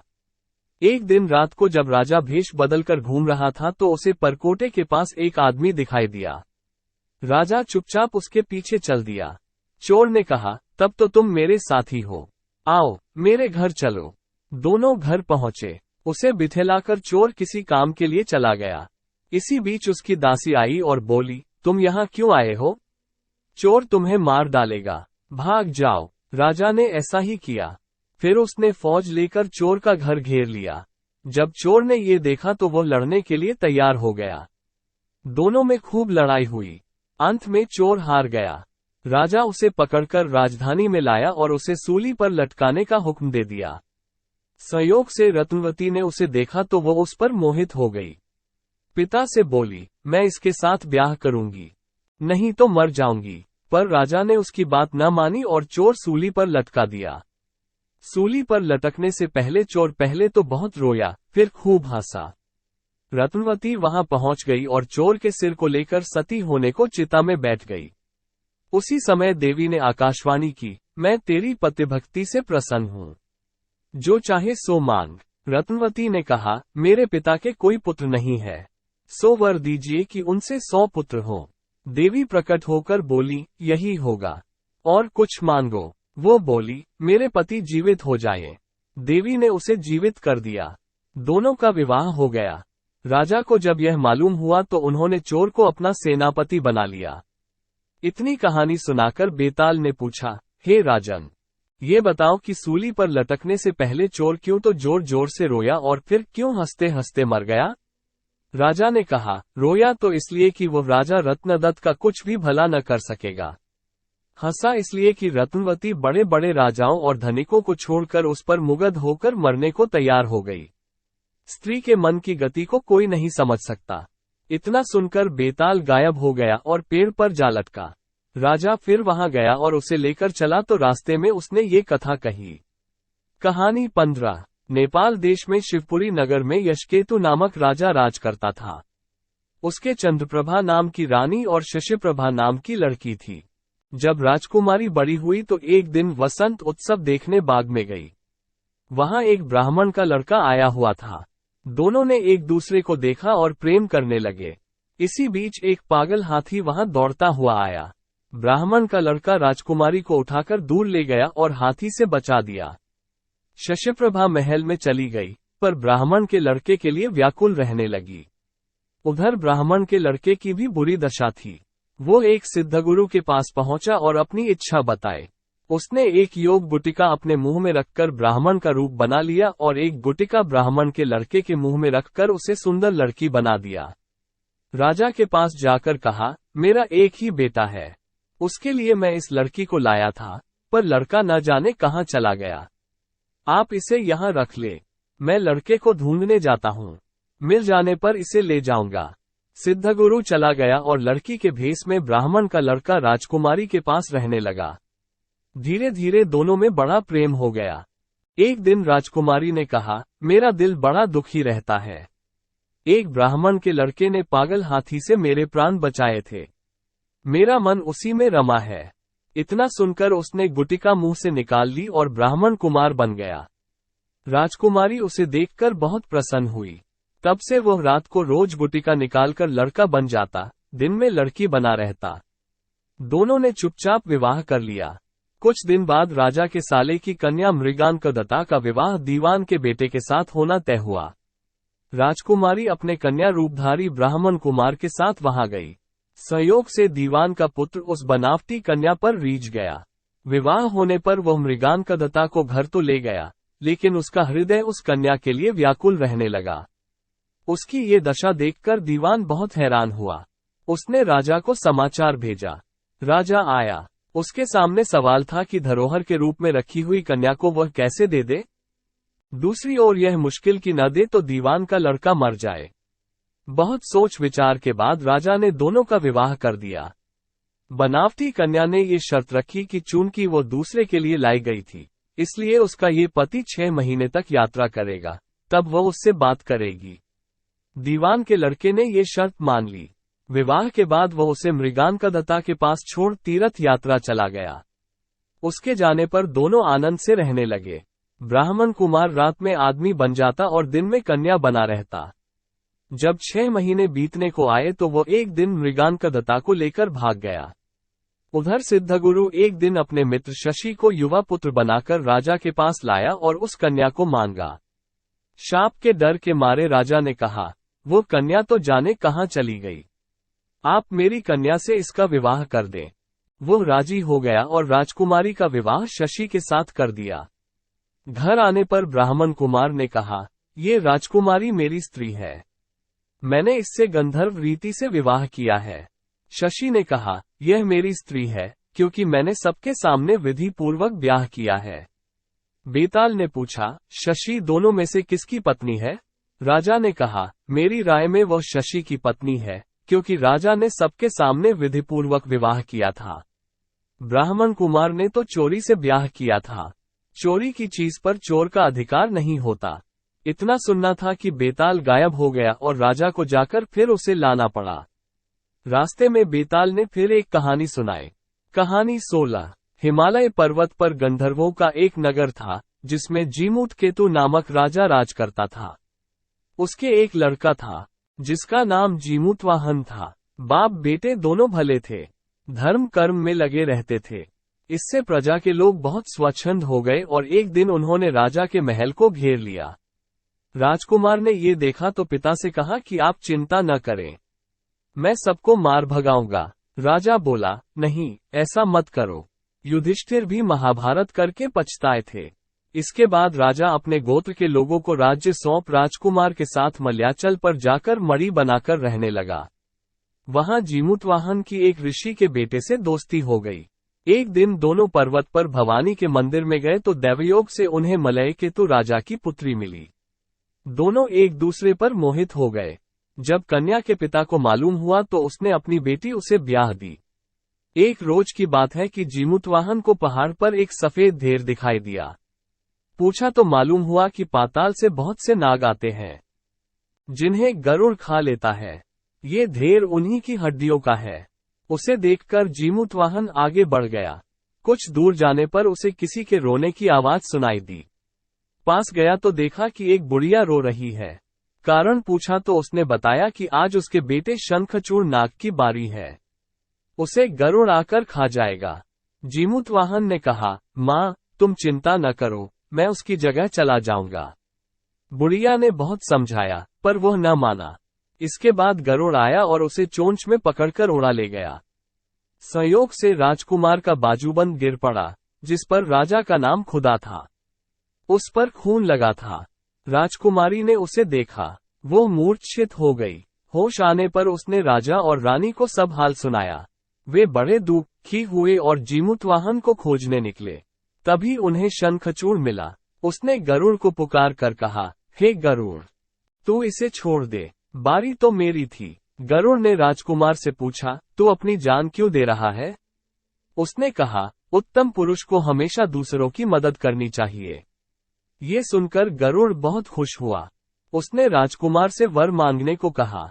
जीमूतवाहन ने अनुरोध किया कि सब सांपों को जिंदा कर दो।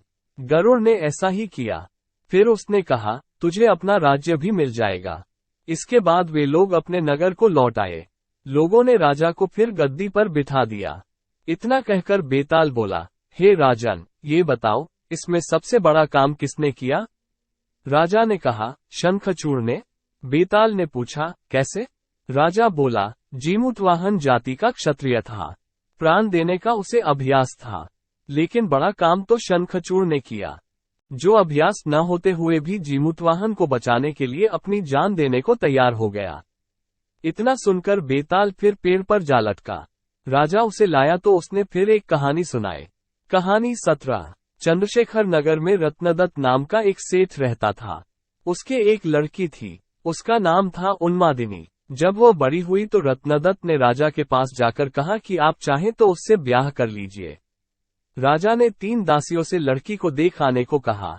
उन्होंने उन्मादिनी को देखा तो उसके रूप पर मुग्ध हो गई, लेकिन उन्होंने ये सोचकर कि राजा उसके वश में हो जाएगा, आकर कह दिया कि वह तो कुलक्षणी है। राजा ने सेठ से इनकार कर दिया।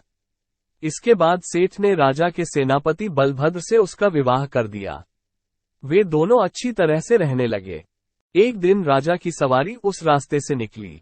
उस समय उन्मादिनी अपने कोठे पर खड़ी थी। राजा की उस पर निगाह पड़ी तो वह उस पर मोहित हो गया। उसने पता लगाया, मालूम हुआ कि वो सेठ की लड़की है। राजा ने सोचा कि हो ना हो, जिन दासियों को मैंने देखने भेजा था, उन्होंने छल किया है। राजा ने उन्हें बुलाया तो उन्होंने आकर सारी बात सच सच कह दी। इतने में सेनापति वहां आ गया। उसे राजा की बेचैनी मालूम हुई। उसने कहा, स्वामी, उन्मादिनी को आप ले लीजिए। राजा ने गुस्सा होकर कहा, क्या मैं अधर्मी हूँ जो पराई स्त्री को ले लूं? राजा को इतनी व्याकुलता हुई कि वो कुछ दिन में मर गया। सेनापति ने अपने गुरु को सब हाल सुनाकर पूछा कि अब मैं क्या करूं? गुरु ने कहा, सेवक का धर्म है कि स्वामी के लिए जान दे दे। राजा की चिता तैयार हुई। सेनापति वहां गया और उसमें कूद पड़ा। जब उन्मादिनी को ये बात मालूम हुई तो वह पति के साथ जल जाना धर्म समझकर चिता के पास पहुंची और उसमें जाकर भस्म हो गई।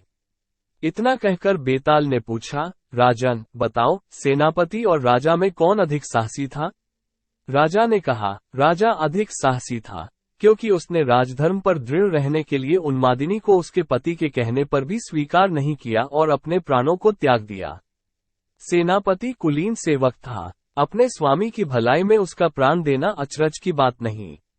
असली काम तो राजा ने किया कि प्राण छोड़कर भी राजधर्म नहीं छोड़ा। राजा का यह उत्तर सुनकर बेताल फिर पेड़ पर जा लटका। राजा उसे पुनः पकड़कर लाया और तब उसने ये कहानी सुनाई। कहानी 18। उज्जैन नगरी में महासेन नाम का राजा राज करता था। उसके राज्य में वासुदेव शर्मा नाम का एक ब्राह्मण रहता था, जिसके गुणाकर नाम का बेटा था। गुणाकर बड़ा जुआरी था। वो अपने पिता का सारा धन जुए में हार गया। ब्राह्मण ने उसे घर से निकाल दिया। वो दूसरे नगर में पहुंचा। वहां उसे एक योगी मिला। उसे हैरान देखकर उसने कारण पूछा तो उसने सब बता दिया। योगी ने कहा, लो, पहले कुछ खा लो। गुणाकर ने जवाब दिया, मैं ब्राह्मण का बेटा हूँ, आपकी भिक्षा कैसे खा सकता हूँ? इतना सुनकर योगी ने सिद्धि को याद किया। वह आई। योगी ने उससे आवभगत करने को कहा। सिद्धि ने एक सोने का महल बनवाया और गुणाकार उसमें रात को अच्छी तरह से रहा। सवेरे उठते ही उसने देखा कि महल आदि कुछ भी नहीं है। उसने योगी से कहा, महाराज, उस स्त्री के बिना अब मैं नहीं रह सकता। योगी ने कहा, वो तुम्हें एक विद्या प्राप्त करने से मिलेगी और वह विद्या जल के अंदर खड़े होकर मंत्र जपने से मिलेगी। लेकिन जब वो लड़की तुम्हें मेरी सिद्धि से मिल सकती है तो तुम विद्या प्राप्त करके क्या करोगे? गुणाकर ने कहा, नहीं, मैं स्वयं वैसा करूंगा।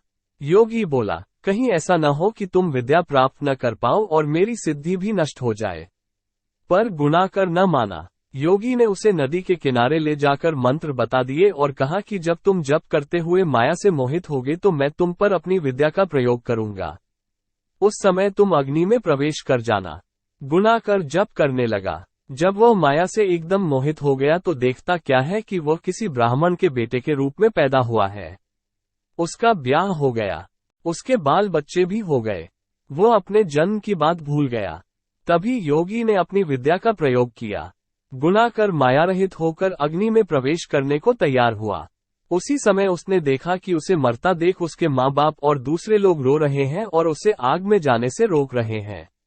गुणाकार ने सोचा कि मेरे मरने पर ये सब भी मर जाएंगे और पता नहीं कि योगी की बात सच हो या ना हो। इस तरह सोचता हुआ वो आग में घुसा तो आग ठंडी हो गई और माया भी शांत हो गई। गुणाकर चकित होकर योगी के पास आया और उसे सारा हाल बता दिया। योगी ने कहा, मालूम होता है कि तुम्हारे करने में कोई कसर रह गई। योगी ने स्वयं सिद्धि की याद की, पर वह नहीं आई। इस तरह योगी और गुणाकर दोनों की विद्या नष्ट हो गई। इतनी कथा कहकर बेताल ने पूछा, राजन, ये बताओ कि दोनों की विद्या क्यों नष्ट हो गई? राजा बोला, इसका जवाब साफ है। निर्मल और शुद्ध संकल्प करने से ही सिद्धि प्राप्त होती है।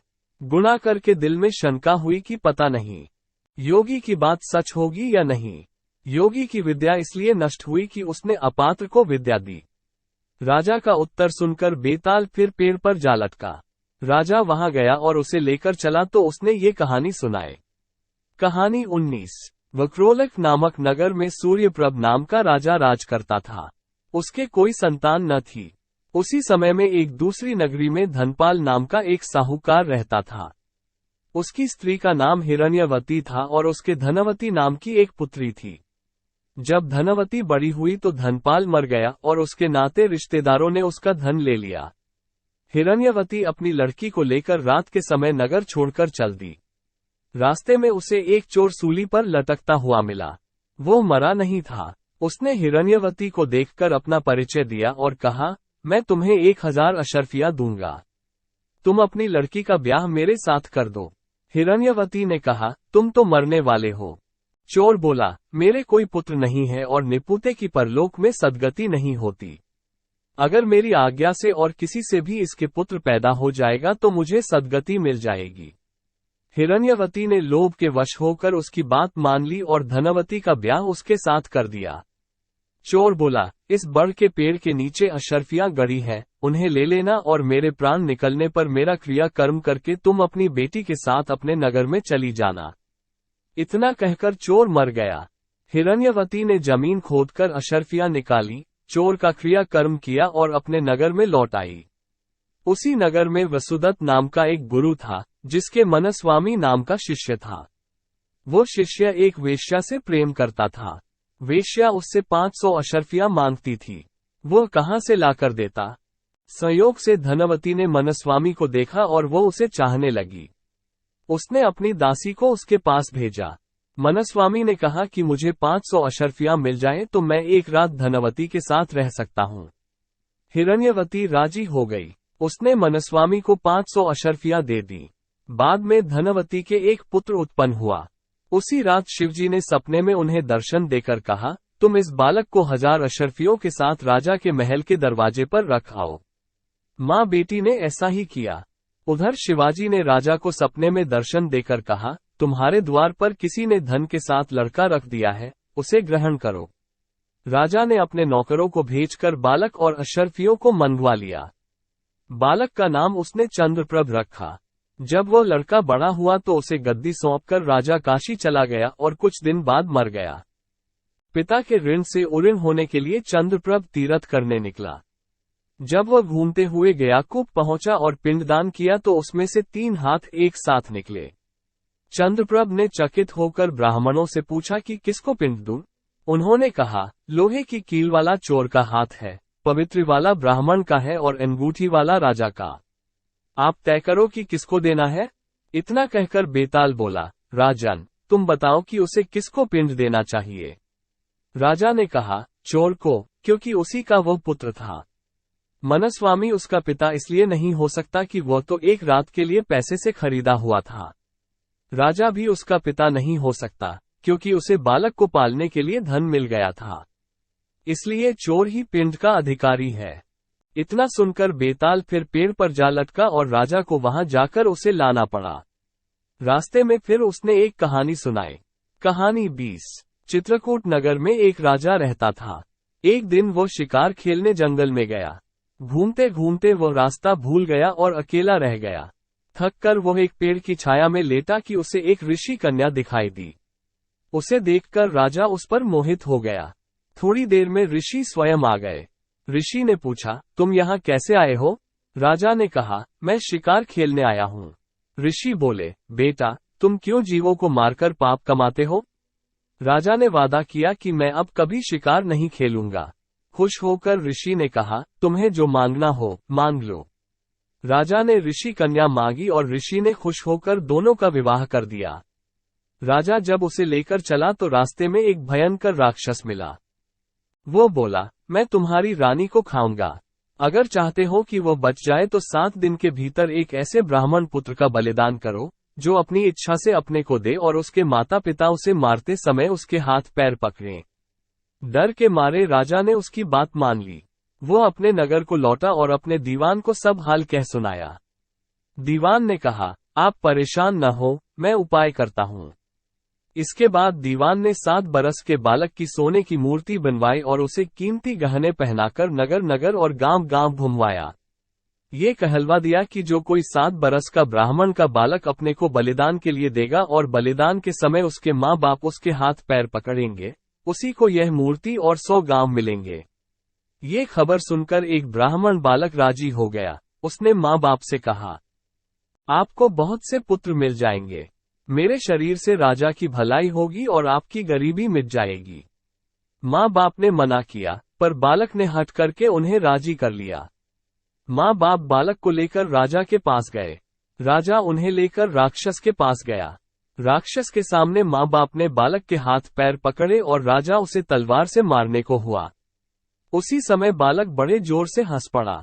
इतना कहकर बेताल बोला, हे राजन, ये बताओ कि वो बालक क्यों हंसा?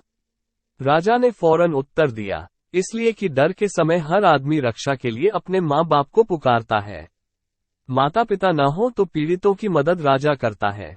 राजा न कर सके तो आदमी देवता को याद करता है। पर यहाँ तो कोई भी बालक के साथ न था। माँ बाप हाथ पकड़े हुए थे, राजा तलवार लिए खड़ा था और राक्षस भक्षक हो रहा था। ब्राह्मण का लड़का परोपकार के लिए अपना शरीर दे रहा था। इसी हर्ष से और अचरज से वो हंसा। इतना सुनकर बेताल अंतर्धान हो गया और राजा लौटकर फिर उसे ले आया। रास्ते में बेताल ने फिर कहानी शुरू कर दी। कहानी 21। विशाला नाम की नगरी में पद्मनाभ नाम का राजा राज करता था। उसी नगर में अर्थदत्त नाम का एक साहूकार रहता था। अर्थदत्त के अनंगमंजरी नाम की एक सुंदर कन्या थी। उसका विवाह साहूकार ने एक धनी साहूकार के पुत्र मनिवमा के साथ कर दिया। मनिवमा पत्नी को बहुत चाहता था, पर पत्नी उसे प्यार नहीं करती थी। एक बार मनिवमा कहीं गया। पीछे अनंगमंजरी की राजपुरोहित के लड़के कमलाकर पर निगाह पड़ी तो वह उसे चाहने लगी। पुरोहित का लड़का भी लड़की को चाहने लगा। अनंगमंजरी ने महल के बाग में जाकर चंडी देवी को प्रणाम कर कहा, यदि मुझे इस जन्म में कमलाकर पति के रूप में न मिले तो अगले जन्म में मिले। ये कहकर वो अशोक के पेड़ से दुपट्टे की फांसी बनाकर मरने को तैयार हो गई। तभी उसकी सखी आ गई और उसे यह वचन देकर ले गई कि कमलाकर से मिला देगी। दासी सवेरे कमलाकर के यहाँ गई और दोनों के बगीचे में मिलने का प्रबंध कराई। कमलाकर आया और उसने अनंगमंजरी को देखा। वो बेताब होकर मिलने के लिए दौड़ा। मारे खुशी के अनंगमंजरी के हृदय की गति रुक गई और वह मर गई। उसे मरा देखकर कमलाकर का भी दिल फट गया और वह भी मर गया।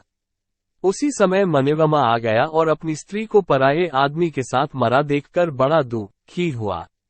वो स्त्री को इतना चाहता था कि उसका वियोग न सहने से उसके भी प्राण निकल गए। चारों ओर हाहाकार मच गया। चंडी देवी प्रकट हुई और उसने सबको जीवित कर दिया। इतना कहकर बेताल बोला, राजन, ये बताओ कि इन तीनों में सबसे ज्यादा विराग में अंधा कौन था? राजा ने कहा, मेरे विचार में मनोरमा था, क्योंकि वो अपनी पत्नी को पराये आदमी को प्यार करते देखकर भी शोक से मर गया। अनंगमंजरी और कमलाकर तो अचानक मिलने की खुशी से मरे। उसमें अचरज की कोई बात नहीं थी। राजा का ये जवाब सुनकर बेताल फिर पेड़ पर जा लटका और राजा को वापस जाकर उसे लाना पड़ा। रास्ते में बेताल ने फिर एक कहानी कही। कहानी 22। कुसुमपुर नगर में एक राजा राज्य करता था। उसके नगर में एक ब्राह्मण था जिसके 4 बेटे थे। लड़कों के सयाने होने पर ब्राह्मण मर गया और ब्राह्मणी उसके साथ सती हो गई। उनके रिश्तेदारों ने उनका धन छीन लिया। वे चारों भाई नाना के यहाँ चले गए, लेकिन कुछ दिन बाद वहां भी उनके साथ बुरा व्यवहार होने लगा। तब सबने मिलकर सोचा कि कोई विद्या सीखनी चाहिए। ये सोच करके चारों 4 दिशाओं में चल दिए। कुछ समय बाद वे विद्या सीखकर मिले।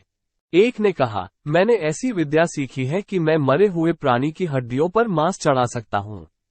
दूसरे ने कहा, मैं उसके खाल और बाल पैदा कर सकता हूँ। तीसरे ने कहा, मैं उसके सारे अंग बना सकता हूँ। चौथा बोला, मैं उसमें जान डाल सकता हूँ। फिर वे अपनी विद्या की परीक्षा लेने जंगल में गए। वहां उन्हें एक मरे शेर की हड्डियां मिली। उन्होंने उसे बिना पहचाने ही उठा लिया।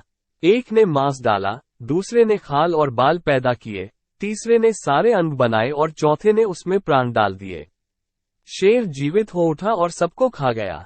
ये कथा सुनाकर बेताल बोला, हे राजा, बताओ कि उन चारों में शेर बनाने का अपराध किसने किया? राजा ने कहा, जिसने प्राण डाले उसने, क्योंकि बाकी 3 को ये पता ही नहीं था कि वे शेर बना रहे हैं, इसलिए उनका कोई दोष नहीं है। ये सुनकर बेताल फिर पेड़ पर जा लटका। राजा जाकर फिर उसे लाया। रास्ते में बेताल ने एक नई कहानी सुनाई। कहानी 23। कलिंग देश में शोभावती नाम का एक नगर है। उसमें राजा प्रद्युम्न राज करता था। उसी नगरी में एक ब्राह्मण रहता था जिसके देवसोमा नाम का बड़ा ही योग्य पुत्र था। जब देवसोमा 16 बरस का हुआ और सारी विद्याएं सीख चुका तो एक दिन दुर्भाग्य से वह मर गया। बूढ़े माँ बाप बड़े दुखी हुए। चारों ओर शोक छा गया। जब लोग उसे लेकर शमशान में पहुंचे तो रोने पीटने की आवाज सुनकर एक योगी अपनी कुटिया में से निकल कर आया। पहले तो वो खूब जोर से रोया, फिर खूब हंसा, फिर योग बल से अपना शरीर छोड़कर उस लड़के के शरीर में घुस गया। लड़का उठ खड़ा हुआ। उसे जीता देखकर सब बड़े खुश हुए। वो लड़का वहीं तपस्या करने लगा। इतना कहकर बेताल बोला, राजन, ये बताओ कि यह योगी पहले क्यों रोया, फिर क्यों हंसा? राजा ने कहा, इसमें क्या बात है? वो रोया इसलिए कि जिस शरीर को उसके माँ बाप ने पाला पोसा और जिससे उसने बहुत सी शिक्षाएं प्राप्त की, उसे छोड़ रहा था। हंसा इसलिए कि वो नए शरीर में प्रवेश करके और अधिक सिद्धियां प्राप्त कर सकेगा। राजा का ये जवाब सुनकर बेताल फिर पेड़ पर जा लटका। राजा जाकर उसे लाया तो रास्ते में बेताल ने कहा, हे राजन, मुझे इस बात की बड़ी खुशी है कि बिना जरा सा भी हैरान हुए तुम मेरे सवालों का जवाब देते रहे हो और बार बार आने जाने की परेशानी उठाते रहे हो। आज मैं तुमसे एक बहुत भारी सवाल करूंगा, सोचकर उत्तर देना। इसके बाद बेताल ने ये कहानी सुनाई। कहानी 24। किसी नगर में मांडलिक नाम का राजा राज करता था। उसकी पत्नी का नाम चंद्रवती था। वो मालव देश के राजा की लड़की थी। उसके लावण्यवती नाम की एक कन्या थी। जब वो विवाह के योग्य हुई तो राजा के भाई बंधुओं ने उसका राज्य छीन लिया और उसे देश निकाला दे दिया। राजा रानी और कन्या को साथ लेकर मालव देश को चल दिया। रात को वे एक वन में ठहरे। पहले दिन चलकर भीलों की नगरी में पहुंचे। राजा ने रानी और बेटी से कहा कि तुम लोग वन में छिप जाओ, नहीं तो भील तुम्हें परेशान करेंगे। वे दोनों वन में चली गईं। इसके बाद भीलों ने राजा पर हमला किया। राजा ने मुकाबला किया, पर अंत में वह मारा गया।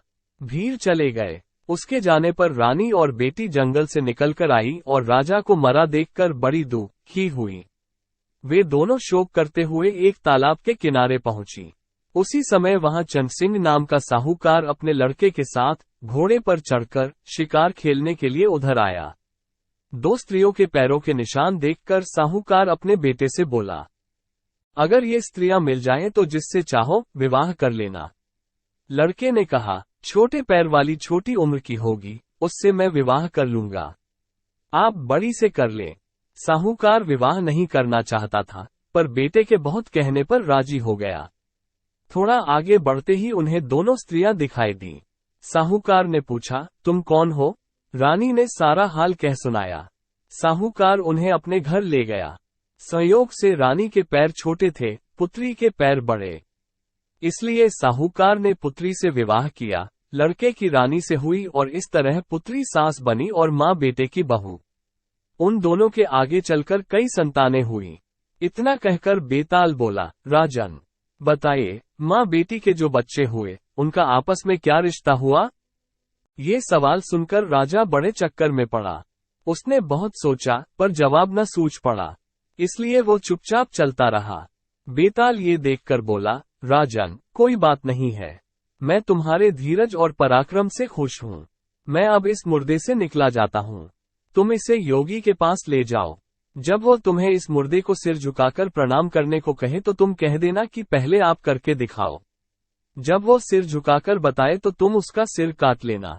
उसका बलिदान करके तुम सारी पृथ्वी के राजा बन जाओगे। सिर नहीं काटा तो वो तुम्हारी बलि देकर सिद्धि प्राप्त करेगा। इतना कहकर बेताल चला गया और राजा मुर्दे को लेकर योगी के पास आया। कहानी 25। योगी राजा को और मुर्दे को देखकर बहुत प्रसन्न हुआ। बोला, हे राजन, तुमने ये कठिन काम करके मेरे साथ बड़ा उपकार किया है। तुम सचमुच सारे राजाओं में श्रेष्ठ हो। इतना कहकर उसने मुर्दे को उसके कंधे से उतार लिया और उसे स्नान कराकर फूलों की मालाओं से सजाकर रख दिया। फिर मंत्र बल से बेताल का आवाहन करके उसकी पूजा की। पूजा के बाद उसने राजा से कहा, हे राजन, तुम शीश झुकाकर इसे प्रणाम करो। राजा को बेताल की बात याद आ गई। उसने कहा, मैं राजा हूँ, मैंने कभी किसी को सिर नहीं झुकाया। आप पहले सिर झुकाकर बता दीजिए। योगी ने जैसे ही सिर झुकाया, राजा ने तलवार से उसका सिर काट दिया। बेताल बड़ा खुश हुआ। बोला, राजन, ये योगी विद्याधरों का स्वामी बनना चाहता था। अब तुम बनोगे। मैंने तुम्हें बहुत हैरान किया है। तुम जो चाहो सो मांग लो। राजा ने कहा, अगर आप मुझसे खुश हैं तो मेरी प्रार्थना है कि आपने जो 24 कहानियां सुनाई, वे और 25वीं ये सारे संसार में प्रसिद्ध हो जाएं और लोग इन्हें आदर से पढ़ें। बेताल ने कहा, ऐसा ही होगा। ये कथाएं बेताल 25 के नाम से मशहूर होंगी और जो इन्हें पढ़ेंगे उनके पाप दूर हो जाएंगे। ये कहकर बेताल चला गया।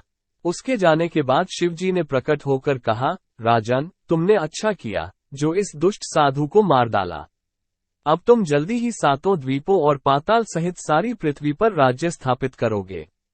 इसके बाद शिवजी अंतर्धान हो गए। काम पूरे करके राजा शमशान से नगर में आ गया। कुछ ही दिनों में वो सारी पृथ्वी का राजा बन गया और बहुत समय तक आनंद से राज्य करते हुए अंत में भगवान में समा गया। बेताल 25 में बस इतना ही। दी एंड। इसी के साथ बेताल 25 यहाँ समाप्त होती है। आशा है कि आपको मजा आया होगा। अन्य ऑडियो बुक्स और स्टोरीज को सुनने के लिए जस्ट स्टोरीज से जुड़े रहे।